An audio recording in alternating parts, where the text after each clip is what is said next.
Attention, ce film n'est pas un film sur le cyclisme. Merci de votre compréhension. Je comprends pas comment ça marche tout ça, la société, les règles... C'est quand même pas compliqué de savoir que les règles de la société, moi je peux t'aider. Par exemple... Non, je connais pas. Non mais attends, laisse-moi finir. Par exemple, c'est quoi notre régime, c'est quoi par exemple? Le régime, je sais pas, je le fais, moi. Non, je parle pas de celui-là, je parle du régime... qui c'est qui nous gouverne? Est-ce que c'est par exemple des rois, des princes, des princesses, des fées, des dragons, ou la démocratie? Dernier, ça me dit quelque chose? Eh ben voilà, tu vois que tu sais des trucs, tu sais comment ça fonctionne, c'est ça. Madame Merkel et même Vladimir Poutine ou d'autres ont tous été jeunes leaders globalistes du Forum économique mondial. Even Vladimir Putin and so on, they all have been young global leaders of the World Economic Forum. Tristan Mendes, France, bonjour. Bonjour Nicolas. Aujourd'hui, Tristan, le nouvel ordre mondial. Oui, parce qu'il se trouve que lundi dernier, le président américain a utilisé l'expression nouvel ordre mondial lors d'une intervention devant un parterre d'entrepreneurs aux États-Unis, avec l'idée que l'état du monde tel qu'on le connaît va être bouleversé par la guerre en Ukraine et qu'il faut s'impliquer dans ce remodelage du monde qui va en être la conséquence. Et ce qui pourrait être une expression somme toute assez banale a eu un écho absolument spectaculaire dans la complosphère mondiale. Pourquoi, Tristan, cette effervescence complotiste donc autour de cette formule? Parce que cette expression a été pendant des décennies une machine à fantasmes dans l'imaginaire des complotistes et qu'elle est devenue pour eux un concept valise qui leur a permis d'y projeter toutes leurs obsessions. Et ça remonte à loin. On peut retracer son origine aux années 50 aux États-Unis quand l'extrême droite anticommuniste utilisait cette expression pour décrire un complot international visant à instaurer une tyrannie socialiste sur la planète. Et après l'effondrement du bloc soviétique, le complot du nouvel ordre mondial se popularise à l'international et repose alors sur l'idée d'une dictature oligarchique mondiale avec de nombreux variants. Certains y verront la main des Illuminati, des francs-maçons, des juifs de Satan, d'autres y verront Soros, Bill Gates ou Rothschild. Reste une idée centrale, toutes les grandes crises planétaires trouvent leurs origines dans ce complot du nouvel ordre mondial et ça va de la crise de 2017 financière à la guerre en Ukraine aujourd'hui en passant par la pandémie de Covid. Parce qu'il se trouve que lundi dernier, le président américain a utilisé l'expression nouvel ordre mondial avec l'idée que l'état du monde tel qu'on le connaît va être bouleversé par la guerre en Ukraine et qu'il faut s'impliquer dans ce remodelage du monde qui va en être la conséquence. Et c'est tout cet imaginaire que Biden a réactivé bien malgré lui lundi dernier lorsqu'il a utilisé l'expression nouvel ordre mondial. Et est-ce qu'on peut, Tristan, mesurer l'impact de cette mention par le président Biden dans la complosphère internationale? Absolument. Depuis l'intervention de Biden, j'ai pu constater sur les réseaux sociaux une véritable explosion des mentions de l'expression nouvel ordre mondial, avec par exemple près de 600 000 interactions sur Facebook et près de 1,4 million d'engagements sur Twitter. Une véritable explosion des mentions de l'expression nouvel ordre mondial. World order. A new world order. A new world order. The new world order. A new world order. Global governance. Un nouvel ordre mondial. La création du nouvel ordre mondial. D'une gouvernance mondiale. Du nuovo ordine mondiale. Gouvernance mondiale. Un nouvel ordre mondial. Un nouvel ordre international. On ira ensemble vers ce nouvel ordre mondial. Un complot international visant à instaurer une tyrannie sur la planète. Et personne, je dis bien, personne ne pourra s'y opposer. Le complot du nouvel ordre mondial se popularise à l'international et repose alors sur l'idée d'une dictature oligarchique mondiale avec de nombreux variants. Certains y verront la main des Illuminati, des francs-maçons, des juifs de Satan. D'autres y verront Soros, Bill Gates, Rothschild. Reste une idée centrale. Si aucun journal, aucune chaîne de télé, aucune radio n'a parlé d'une info, eh bien c'est probablement qu'elle est fausse. À moins que effectivement tous les médias soient corrompus et contrôlés par les Illuminati et les aliens. En tout cas. Alors ça, c'est très tordu. Il étonne à chaque fois que, depuis une vingtaine d'années, que quelqu'un soutient une thèse qui est contraire à la thèse officielle, il est accusé d'être conspirationniste, oui. On va dire les choses clairement, d'être fou. Voilà. C'est aussi simple que ça. Vous êtes un dingue, les Illuminati sont derrière vous, etc. Puisque vous ne pensez pas comme le consensus. À moins que, effectivement, tous les médias soient corrompus et contrôlés par les Illuminati et les aliens. Je rappellerai, encore une fois, que ceux qui disaient il y a 2 ans et demi, que le virus s'était échappé d'un laboratoire P4 à Wuhan, qui est un des rares laboratoires au monde capable de contenir, faire des expérimentations de ce type-là, et que le virus pourrait venir de là, on était traités de dingue à cette époque. Quand même. Et c'est comme si, en gros, je disais qu'à Toulouse, où il y a un laboratoire P4, eh bien, il y a un virus à Lyon, oui, mais à Toulouse, je crois aussi, mais je ne sais pas si on a à Toulouse. Mais c'était un exemple, François. Donc, il y a un laboratoire P4 qui est dans une ville, et que le virus qui s'est échappé, c'est sans doute parce qu'un pigeon a eu un rapport sexuel avec une chauve-souris. Et des aliens. Il faut quand même juste, à un moment, réfléchir. Donc, j'insiste beaucoup sur cette affaire de conspirationnisme. Il faut en sortir. Et c'est pour ça que lorsqu'on s'attaque, je termine François si tu me permets, c'est pour ça que lorsqu'on s'attaque à Simon Hersh, qui est donc le journaliste qui a fait cette enquête en disant c'est un conspirationniste, il est clair que ça n'est pas un argument. Il y a eu des complots dans l'histoire. Je vous le rappelle encore une fois, par exemple en 1870, la fameuse dépêche d'Helms. Vous avez quand même eu un chancelier allemand, Bismarck, qui manipule une lettre qui va lui permettre, un télégramme, qui va lui permettre de déclencher la guerre contre la France et ensuite de proclamer l'unité allemande. Donc écarter l'idée du complot fait de la part d'un État, c'est une idée idiote. Et je précise ça, qu'il y a bien des complots qui existent. Il faut arrêter avec le mot complotisme. Il y a des complots qui existent.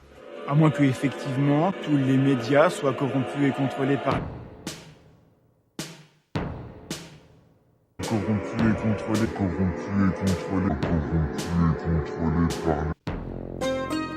Dans François, on peut lire cet article, Pfizer et l'ICFJ, organe de formation des journalistes financés par les lobbies.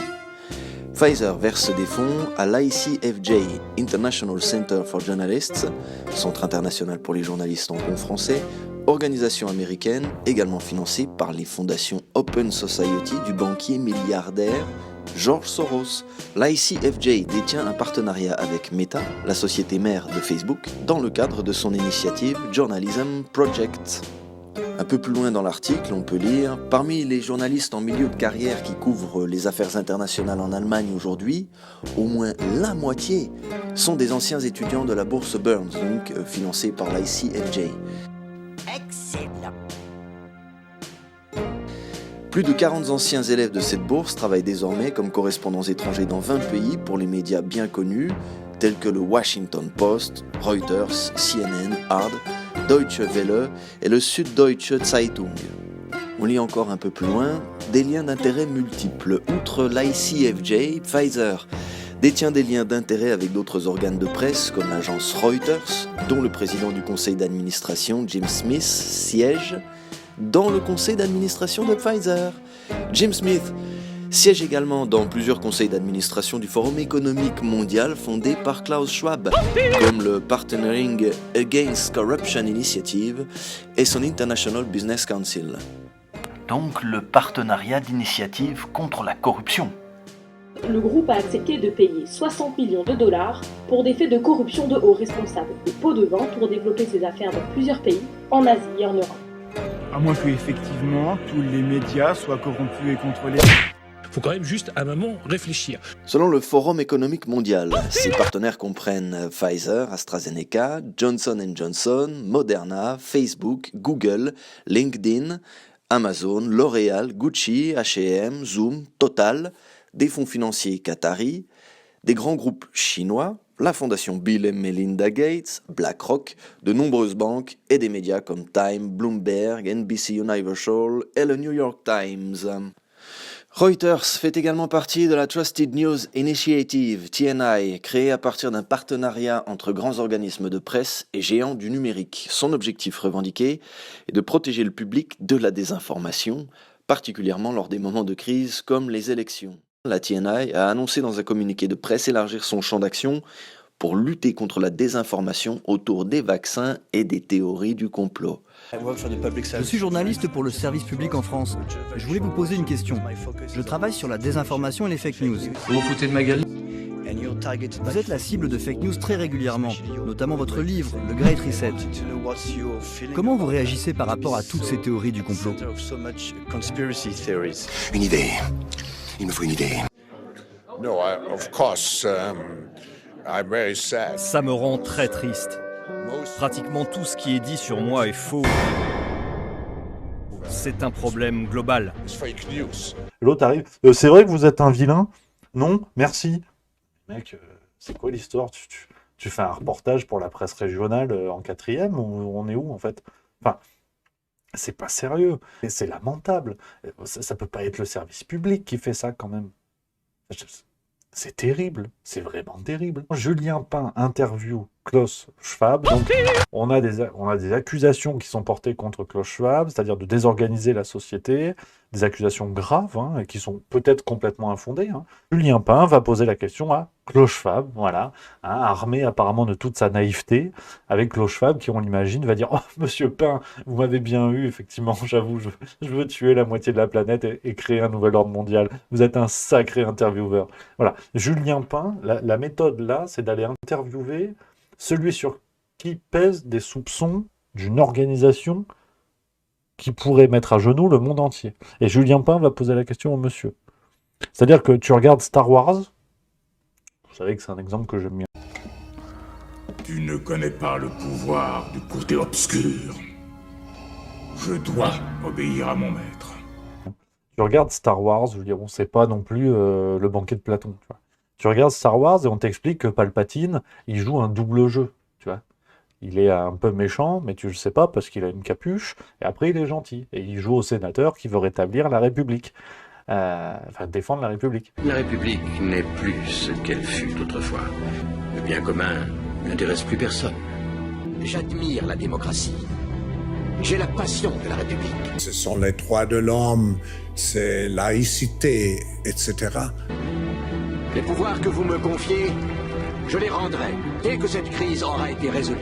Pour garantir la sécurité dans la continuité et la stabilité, la République sera bientôt réorganisée et deviendra la première puissance galactique impériale pour une société fondée sur l'ordre et la sécurité.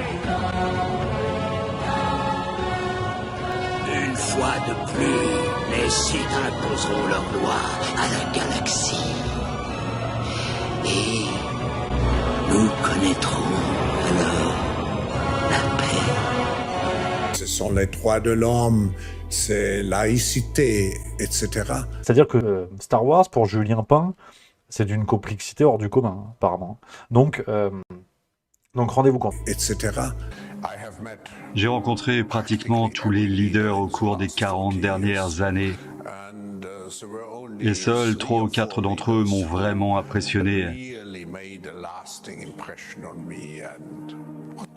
et ont, dans une certaine mesure, changé ma façon de penser. Et l'un d'entre eux était Mandela. Un autre était mon professeur à Harvard il y a 50 ans, le professeur Henry Kissinger. Kissinger faisait partie de nombreux groupes, dont les Rockefeller. Henry Kissinger était lui-même évidemment l'homme de référence du Club de Rome et de l'idéologie favorable à la réduction de la population. Le Club de Rome est composé de quelques 70 hommes d'horizons très divers, mais leur préoccupation commune est que les problèmes mondiaux ne peuvent être résolus par des nations individuelles. Je me suis entretenu avec le docteur Aurelio Peche, fondateur du club, et le docteur Alexander King, directeur de la Banque mondiale et de l'OCDE des Nations Unies. Se sont vraiment concentrés sur le contrôle de la population, sur la réduction de la population. Ils avaient des idées malthusiennes. Ce n'est pas un effet de science-fiction de 2001. Cet affichage électronique émanant du plus grand ordinateur d'Australie est une image de l'état passé, présent et futur de la planète Terre. Ce fut développé sous les auspices du Club de Rome par une équipe de recherche du MIT pour présenter un modèle complexe du monde et de ce que nous, les humains, lui faisons subir. Pour la première fois dans l'histoire de l'homme sur la planète, ceux-ci considèrent le monde comme un seul système. Cela montre que la Terre ne peut pas supporter la population et la croissance industrielle actuelle beaucoup plus que quelques décennies. Cela montre que le simple fait de nettoyer des pots d'échappement de nos voitures et de faire quelques petits efforts pour limiter nos familles ne suffit pas. L'état de la planète commence à devenir très critique. Et si nous ne faisons rien, voilà ce qui va se passer. La qualité de la vie va revenir à pratiquement zéro.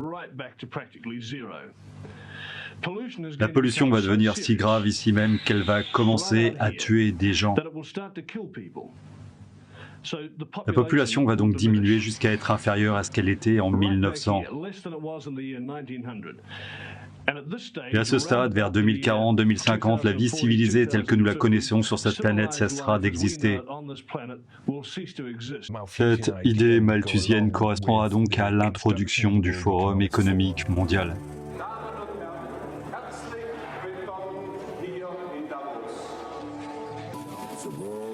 Le monde est devenu tellement interdépendant que les entrepreneurs du monde entier dépendent les uns des autres. Nous avons des partenariats continus avec de nombreux gouvernements dans le monde entier. Bien sûr, nous avons des ONG, nous avons des syndicats, nous avons toutes ces voies différentes. Des médias, bien sûr, et de très nombreux experts et scientifiques et universitaires. Parce que si nous nous projetons dans l'avenir, je pense que nous devrions réfléchir à de nouvelles solutions, et les nouvelles solutions seront fortement influencées par le développement technologique. Et là, Julien Pain va interviewer avec Klaus Schwab. Vous avez compris l'idée, c'est absolument ridicule, mais on va écouter. Je suis journaliste pour le service public en France. Je voulais vous poser une question.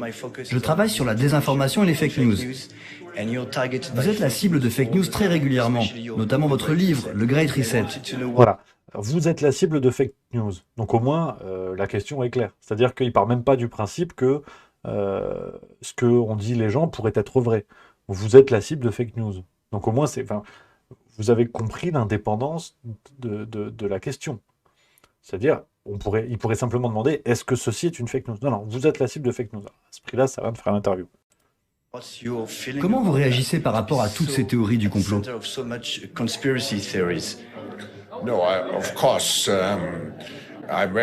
Ça me rend très triste. Mais vous la voyez, la séquence. Le mec a la prétention de briser effectivement des bruits, des rumeurs, peut-être même des complots, qui existent autour du forum de Davos, peut-être depuis sa création dans les années 70. Julien Pain arrive avec son petit micro et sa petite barbe. Excusez-moi, on dit que vous êtes un gros vilain. Non, je ne suis pas un gros vilain, car je suis un très gentil. Merci. Franchement.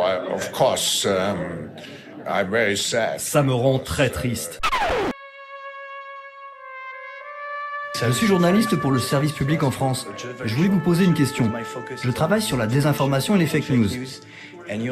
Vous êtes la cible de fake news très régulièrement, notamment votre livre, Le Great Reset. Comment vous réagissez par rapport à toutes ces théories du complot?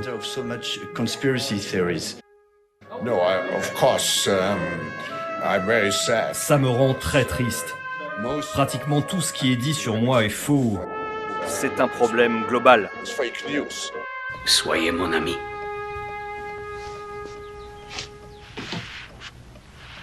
Parrain. Bien.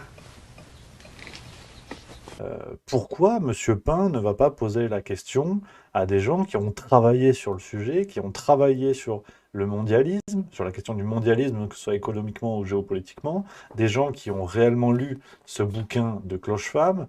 Pourquoi on n'a pas d'un côté un son de cloche de gens qui expliquent pourquoi c'est une fake news, et de l'autre côté des gens qui expliquent pourquoi tout ceci est vrai? Et ça, c'est un reportage fait pour France Info, qui est réalisé avec de l'argent public. Mais quel est le sérieux de cette interview? C'est sidérant.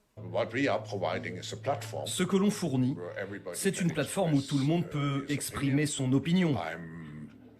Je ne prends pas souvent... Une plateforme, donc le Forum économique de Davos, c'est une plateforme où tout le monde peut exprimer son opinion. Bon, il faut juste passer les snipers qui sont sur des miradors à l'entrée. Mais après, c'est bon. Après, tu peux exprimer ton opinion. La parole, à part pour expliquer pourquoi nous avons choisi cette thématique pour le forum. Mais vous n'entendrez jamais de ma part une déclaration politique ou économique. Bon, alors là, c'est la tuile, hein, parce qu'il y a quand même un petit peu d'économie. Hein. Il y a quand même un petit peu. Et tu vois, Klaus Schwab qui dit, vous n'entendrez jamais des propos économiques. Alors, effectivement, Mireille Laquin qui le dit dans le chat, très bien vu. Alors, c'est con parce que ça s'appelle quand même un forum économique. C'est la tuile. Et puis, dans le livre, tu as toute une partie de pages 39 à 80 qui s'appelle réinitialisation économique. Avec des parties, par exemple, le sophisme économique consistant à sacrifier quelques vies pour sauver la croissance. À quoi pourrait ressembler la croissance future? Politique fiscale et monétaire. Le sort du dollar américain. Bon, alors je suis pas Thomas Piketty, mais il me semble que ça ressemble à de l'économie quand même. Hein. Et ça, Julien Pain, s'il avait lu le sommaire du livre, tu vois, c'est pas beaucoup. Hein. Franchement, tu peux t'en sortir, Julian the Bread. Il a pas fait. Donc Klaus Schwab lui dit une fake news. Hein, on se le réécoute dans le doute. Hein. Mais vous n'entendrez jamais de ma part une déclaration politique ou économique. Parce que c'est vrai que Julien, lui, il peut te dire. Il peut te dire ce qui est vrai, ce qui n'est pas vrai. Donc si là, il n'intervient pas, c'est que c'est pas vrai. Mais tu vois, si par exemple, tu tapes Klaus Schwab économie, tu vois, t'as vu, je me suis pas foulé un gland sur ça. Tu peux trouver Klaus Schwab qui parle d'économie. Regarde, c'est sur CNN, donc c'est de l'anglais.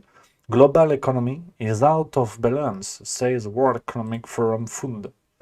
Et donc, Klaus Schwab lui dit tout à fait tranquillement, vous n'entendrez pas un propos de ma part d'économie, mensonge clair et avéré, ça ne fait pas réagir Monsieur Pain. Ce n'est pas un problème uniquement pour le forum de Davos, c'est un problème de société. La société, elle a des problèmes. Ce forum est une cible facile, parce qu'il est très couvert par les médias. Ce forum est un univers complexe, fait de réseaux et de protocoles. Un labyrinthe que Jacques Attali connaît sur le bout des doigts. Vous êtes à Davos, et c'est vrai que vous êtes tout. Il y a beaucoup de gens qui disent sur Internet que vous complotez dans l'ombre, que vous connaissez tous les grands de ce monde, etc. Et là, vous êtes à Davos. Alors, pourquoi vous êtes à Davos? Voilà, alors, pareil. Ce qui est bien, c'est que c'est tout le temps la même question. En plus, pourquoi se faire chier? Il a quand même bossé 3 semaines pour la construire, cette question. Excusez-moi, mais est-ce que vous êtes un vilain? Ce serait con d'en avoir plusieurs en stock, ce serait con de faire son boulot, tu vois. Donc, il va voir Jacques Attali, qui lui-même, d'ailleurs, dans ses livres, le bouquin, je l'ai à la maison, je vous le retrouve, je l'amènerai. Dans un de ses livres, Jacques Attali, qui évoque tout à fait tranquillement les risques de pandémie. Alors, attention, parce que c'est vrai que si tu as le niveau de raisonnement d'un Julien Pain, en tout cas ce qu'il nous démontre, c'est pas parce que je dis que Jacques Attali parle de pandémie à venir dans son livre que c'est lui qui les organise. Non, parce qu'en fait, c'est vrai que passer 25 de QI, tu comprends qu'il l'a juste écrit dans son livre. Et j'imagine bien que c'est pas lui qui joue au chimiste en disant tiens, Covid-19. Je dis juste qu'il l'évoque dans son livre pour l'anticiper en termes géopolitiques, politiques, sanitaires et compagnie. Ces jours-ci, il est encore apparu comme un de ceux qui, de longue date, avaient inscrit la pandémie dans l'agenda de l'établissement d'un gouvernement mondial. Il écrivait en 2009 « L'histoire nous apprend que l'humanité n'évolue significativement que lorsqu'elle a vraiment peur. La pandémie qui commence pourrait déclencher une de ces peurs structurantes. Une pandémie majeure fera alors surgir, mieux qu'aucun autre discours humanitaire ou écologique, la prise de conscience de la nécessité d'un altruisme, au moins intéressé. Il ne faudra pas oublier d'en tirer les leçons, afin qu'avant la prochaine, inévitable, on mette en place des mécanismes de prévention et de contrôle, ainsi que les processus logistiques de distribution équitable des médicaments et de vaccins. On devra pour cela mettre en place une police mondiale, un stockage mondial et donc une fiscalité mondiale. On ira beaucoup plus vite que ne l'aurait permis la seule raison économique à mettre en place les bases d'un véritable gouvernement mondial. Il conclut même ici en disant que c'est d'ailleurs par l'hôpital qu'a commencé en France au XVIIe siècle la mise en place d'un véritable État. Et hop, cadeau bonus. On a quelqu'un qui évoque des choses comme ça, on a quelqu'un qui évoque tout à fait tranquillement le nouvel ordre mondial, la nécessité d'un gouvernement mondial pour faire face justement aux pandémies à venir, justement aux risques de guerre, de conflits et compagnie. Donc voilà, qu'on soit tout à fait d'accord. Et là, pareil, la question, elle serait con de se fouler un neurone. Monsieur Attali, est-ce que vous êtes méchant? Parce qu'il y en a qui disent que vous êtes méchant. Et là, la réponse. À ma connaissance, il n'y a pas de complot d'aucune sorte derrière ça. Il y a juste une rencontre. Donc. On a Jacques Attali qui dit « À ma connaissance, il n'y a pas de gens qui complotent. » Alors que l'autre, depuis 3 heures, il est avec son micro. « Excusez-moi, il y a des complots par ici ?» Forcément, allez, tiens, la piscine à boules, elle est là-bas. Et Jacques Attali qui, voilà... Et puis quand bien même s'il y en avait, mon bon vieux Julien... Donc c'est aussi un genre de baromètre de ce qui se passe dans le monde. Vous savez, j'ai l'habitude de dire que l'endroit le plus important dans une entreprise, c'est pas les bureaux, c'est pas les salles de réunion, c'est la machine à café. Ah, elle est belle, ça. Et la machine à café, parce que vous rencontrez des gens improbables que vous n'avez pas l'habitude de rencontrer. Eh bien, Davos, c'est la machine à café du monde. En fait, pour Jacques Attali, à la limite, c'est plutôt bien résumé. Davos, c'est le caméra café du monde, si tu veux. Tu croises Hervé, Jean-Claude, Sylvain, Maïva, des personnages plus ou moins hauts en couleur. Et Davos, c'est ça. Ni plus ni moins. Je veux dire, t'as ta réponse, Julien. Est-ce que vous êtes des vilains? Non, on est des gentils. Fin du reportage. La diplomatie, au-delà des discours, au-delà des apparences, au-delà des conférences internationales, chacun sait que beaucoup de choses se jouent en secret. J'ignorais. J'aimerais que les gens qui attaquent le forum ou qui m'attaquent moi... Quand on l'attaque, l'Empire contre-attaque. Lisent mieux ce que j'écris ou ce que je dis. Et c'est ce qu'on va faire un peu plus loin. Mais d'abord, revenons-en à la TNI. Selon la BBC, les autres partenaires de la TNI sont Google, YouTube, Facebook, Twitter, Microsoft, donc Bill Gates, l'agence France Presse, The Washington Post, propriété de Jeff Bezos, la BBC, l'Associated Press, CBC, Radio-Canada, European Broadcasting Union, The Financial Times, First Draft et The Hindu. L'agence France Presse, ou AFP, qui est la source et la référence de tous les médias français actuels.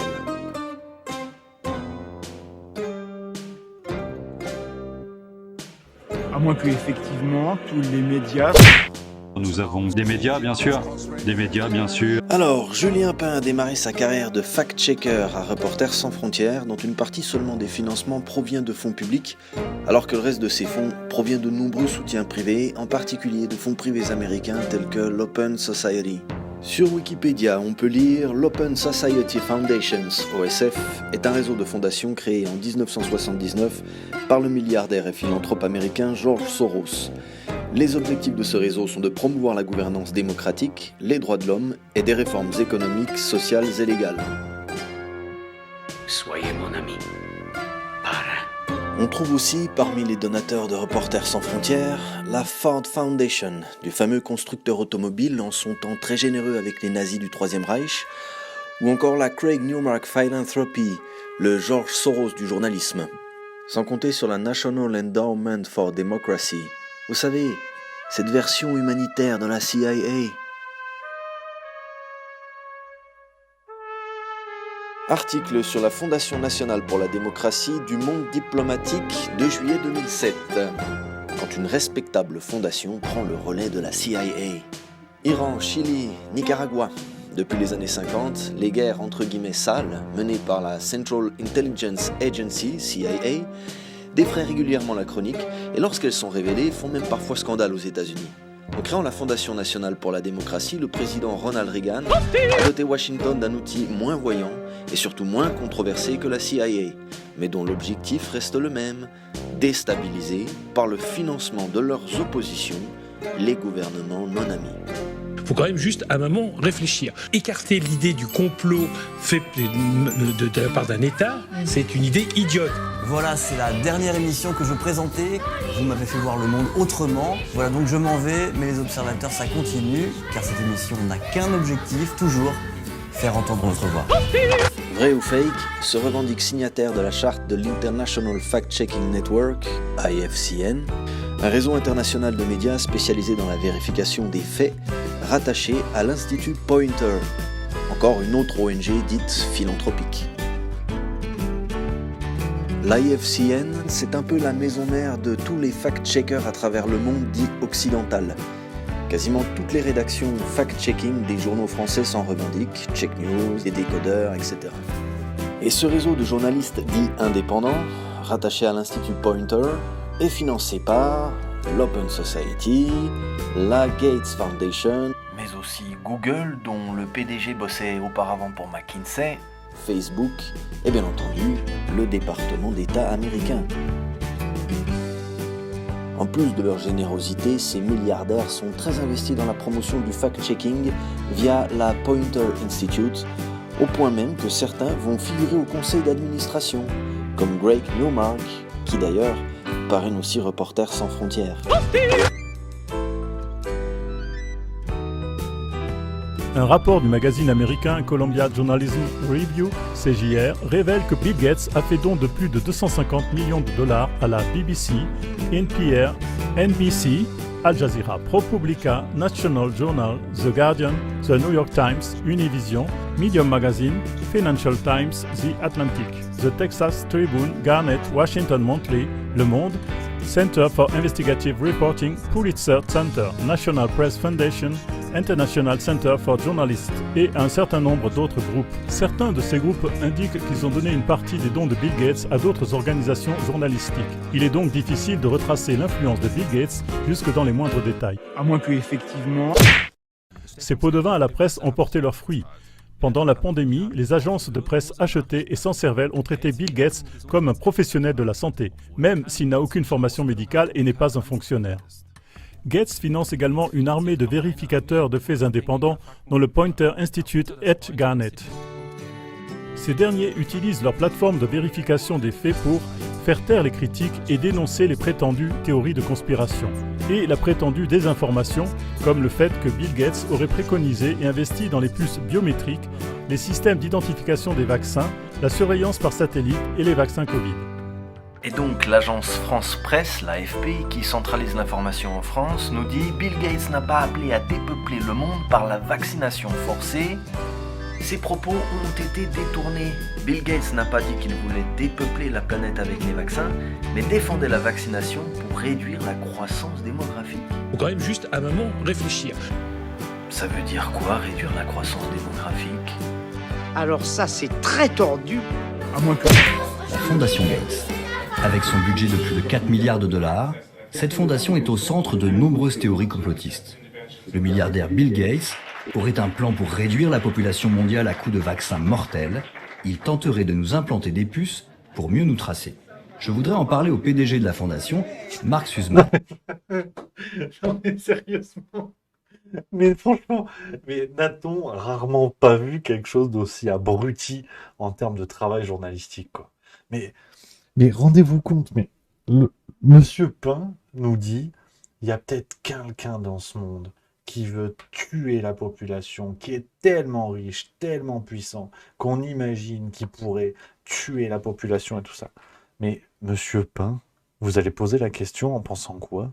Que le mec va vous vendre la mèche, s'écrouler devant le micro en disant « Ah putain, désolé, en fait, vous avez raison. » Mais c'est lamentable. C'est lamentable.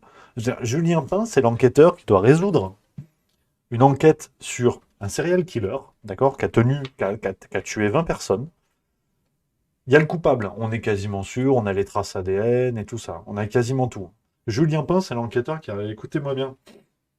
C'est vous qui avez tué? Ben non.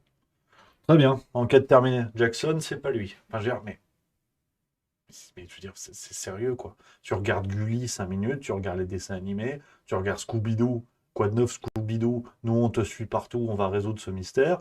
Julien Pain, mais c'est pas possible. C'est se moquer du monde. Je sais que la Fondation Gates est ciblée en permanence par des théories complotistes. Des personnes qui pensent que vous essayez de tuer les gens avec des vaccins. Comment votre fondation peut répondre à ça? Qu'on parle du sida, de la malaria ou de l'agriculture, notre travail est toujours fait en collaboration avec les parties prenantes sur place. C'est notre engagement. Être transparent sur nos motivations, notre travail, et ensuite sur l'impact de notre travail, en termes de vies sauvées et d'opportunités que nous offrons aux plus pauvres et aux plus vulnérables. Et c'est avec ça qu'on veut lutter contre les fake news. C'est avec ça qu'on veut que les gens aient confiance dans les médias. Non mais sérieux, franchement.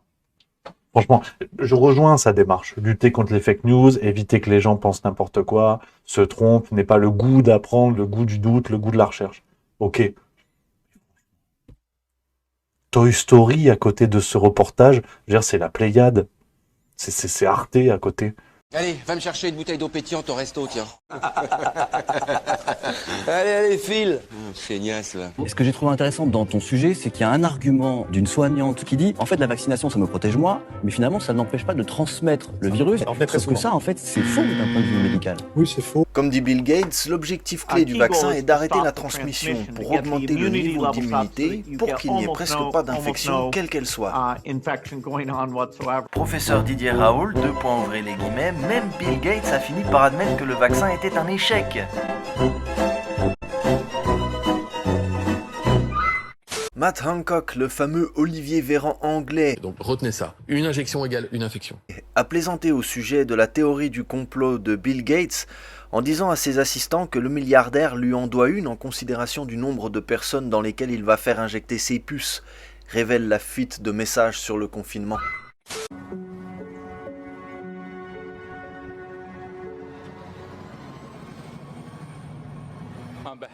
Au nom du Centre pour la sécurité sanitaire de la Fondation Bill et Melinda Gates et du Forum économique mondial, bienvenue à l'événement 201. L'événement 201 était une simulation de pandémie.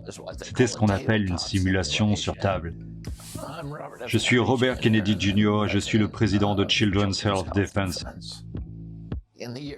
En l'an 2000, Bill Gates et Tony Fauci se sont mis d'accord sur un partenariat. Bill Gates a fait venir Tony Fauci dans son manoir sur le lac Washington à Seattle et ils ont conclu un accord selon lequel ils allaient promouvoir les vaccins dans le monde entier et obtenir une mise en conformité universelle. Ils ont baptisé leur projet Décennie des vaccins. Ils avaient déclaré que d'ici 2020, leur programme de vaccination serait totalement conforme aux normes internationales. Et c'est à ce moment-là que Gates a commencé à investir dans toutes ces agences quasi-gouvernementales, à les créer, et aussi à faire de très gros investissements dans les fabricants de vaccins et dans les vaccins à ARN messager afin de se préparer à la date à laquelle cette maladie qu'ils appelaient la maladie X apparaîtrait soudainement. Et si vous regardez ces prédictions à l'approche des années 2019 et 2020, les deux hommes ne cessaient de faire ces prédictions extraordinairement précises. Mais nous devons toujours nous inquiéter de l'arrivée d'une nouvelle épidémie, une épidémie de grippe qui pourrait devenir mondiale.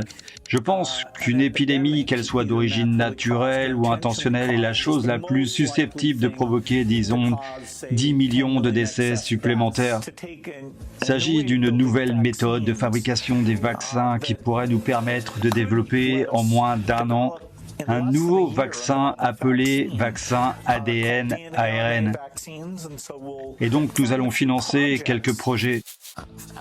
Fauci, nous l'appelons le Nostradamus du NIAD, c'est parce qu'il a littéralement prédit jour pour jour l'apparition de cette pandémie. Donc en 2017, Tony Fauci a promis au monde cette grande épidémie et cette maladie. Il n'est pas un diseur de bonne aventure et il n'est pas clairvoyant. Il a fait ça depuis le début.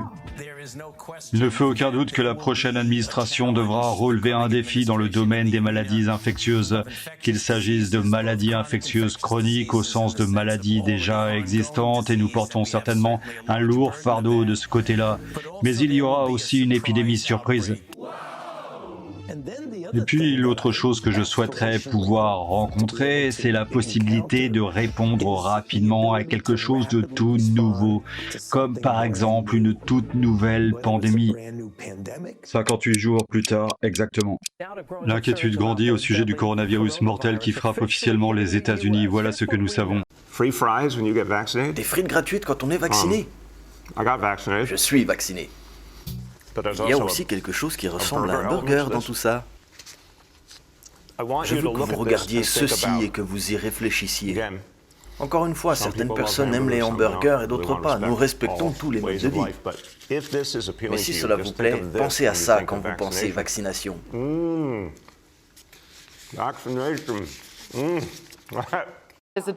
C'est l'illusion de la démocratie.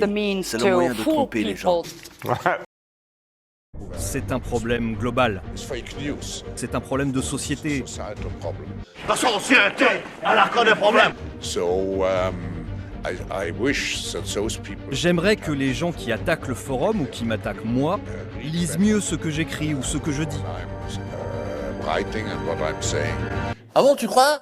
Je respecte les réalisations de la Chine, qui sont formidables depuis au moins les 40 dernières années. Je pense que c'est un modèle pour bien des pays.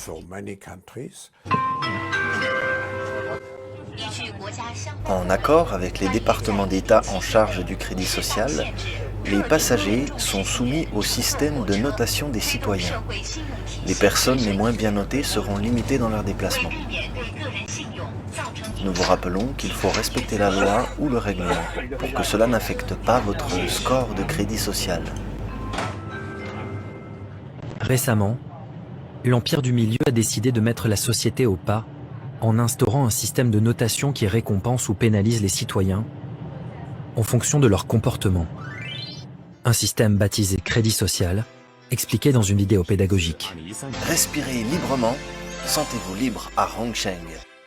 Mais en Chine, difficile de mettre la main sur ces fameux mauvais citoyens. Expulsés hors des villes, pointés du doigt. Dans certains centres commerciaux, leurs visages défilent sur des panneaux lumineux pour mieux les humilier. Dans une autre province, les autorités leur ont même attribué une sonnerie de téléphone particulière. La personne que vous essayez de joindre a été mal notée par le tribunal de la ville de Dengfeng. Merci de l'inciter à se responsabiliser et de l'aider à respecter la loi. Aujourd'hui, plus de 20 millions de citoyens chinois seraient placés sur liste noire, interdits de voyager à cause d'une mauvaise note. Je respecte les réalisations de la Chine. Je pense que c'est un modèle pour bien des pays. La différence avec cette révolution industrielle forcée, c'est qu'elle ne change pas ce que vous faites. Elle vous change vous. Si vous prenez par exemple quelque chose qui modifie votre génome, c'est vous qui êtes modifié. Et bien sûr, cela a un impact important sur votre identité. Révolution industrielle forcée. Aujourd'hui, au bout de ça, on parle de puces qu'on pourra s'implanter. Ce sera quand ça? Certainement dans les 10 années à venir. Il tenterait de nous implanter des puces pour mieux nous tracer. On pourrait s'imaginer qu'on les implante dans nos cerveaux ou dans nos topos. Et à la fin, peut-être il y a une communication directe entre notre cerveau et le monde digital. Ce que nous voyons, c'est une sorte de fusion du monde physique, digital et biologique. Parce que quasiment toutes les citations de moi qui circulent sont fausses. Je vous donne son livre. Le titre de son livre, c'est « La 4e révolution industrielle ». Ça concerne les technologies implantables dans le corps. Je cite. « Les appareils implantés permettront aussi sans doute de communiquer les pensées normalement exprimées par la parole via un smartphone intégré et potentiellement les pensées ou émotions non exprimées en lisant les ondes cérébrales ou d'autres signaux. » Reste une idée centrale, toutes les grandes crises planétaires trouvent leurs origines dans ce complot du nouvel ordre mondial et ça va de la crise de 2017 financière à la guerre en Ukraine aujourd'hui en passant par la pandémie de Covid. Nous devons maintenant réfléchir à la manière de structurer, de concevoir l'ère post-coronavirus. Et de ce point de vue, évidemment, le mot réinitialisation me vient à l'esprit parce qu'une chose est claire, nous ne pouvons pas revenir à l'ancienne normalité. Nous devons profiter de cette occasion. Nous avons devant nous l'occasion de construire, pour nous-mêmes et pour les générations futures, un nouvel ordre mondial. Un monde où la primauté de la loi, pas la loi de la jungle, régit la conduite des nations. Lorsque nous serons victorieux, et nous le serons. Et personne, je dis bien, personne ne pourra s'y opposer. Nous aurons une réelle opportunité avec ce nouvel ordre mondial. Même Vladimir Poutine et d'autres, ils ont tous été jeunes leaders globalistes du Forum économique mondial. Nous devons profiter de cette occasion, à l'image de ce qu'ont fait nos parents et nos grands-parents après la Seconde Guerre mondiale, pour réfléchir réellement à ce qui n'a pas fonctionné et à ce que nous pourrions faire de mieux. Prescott Bush, le grand-père de l'actuel président, avait mené une fructueuse carrière de banquier et était devenu un respectable sénateur républicain qui jouait au golf avec Eisenhower avant d'être rattrapé par son passé. Une famille intéressante. Prescott Bush était le grand-père, le patriarche de la famille. Dans les années 40, il a joué un rôle intéressant. Il était banquier et faisait des affaires. Malheureusement, au même moment, il était le banquier secret d'Adolf Hitler et des Thyssen. Et il transférait de l'argent pour les nazis. Pendant que son fils les combattait dans le Pacifique, papa faisait ça. Toutes les entreprises dirigées par Prescott Bush firent l'objet d'une saisie du gouvernement américain pour coopération avec le Troisième Reich et commerce avec l'ennemi. Une de ces sociétés exploitait des mines en Pologne, en utilisant comme main-d'œuvre les prisonniers des camps de concentration. Il y a une semaine, le dossier sur les liens de Prescott Bush avec les nazis a été rendu public par les archives nationales. Pas une seule chaîne de télévision n'en a parlé. Si aucun journal, aucune chaîne de télé, aucune radio n'a parlé d'une info, eh bien c'est probablement qu'elle est fausse. À l'image de ce qu'ont fait nos parents et nos grands-parents après la Seconde Guerre mondiale. On a lu dans Courrier International une page d'histoire sulfureuse quand Davos était un nid nazi. À l'époque, la station thermale fait figure d'avant-poste du nazisme en Suisse, au point qu'un journal local se demande avec ironie « Davos est-il en Suisse ?» Le père de Klaus Schwab pratiquait et assumait une idéologie qui revendiquait de massacrer et stériliser des centaines de millions de gens pour laisser la race supérieure jouir de l'essentiel des ressources terrestres. Vous croyez que ça aurait pu influencer son fiston ? Klaus Schwab est né en 1938. Il s'agit donc évidemment d'années profondément historiques dans l'histoire de l'Occident. Ravensbourg était une si grande ville nazie. Ravensbourg n'a pas été visée pendant toute la guerre. Ce que nous pouvions voir, c'était un grand nombre de riches Allemands qui avaient contribué à la course mondiale des modifications eugéniques.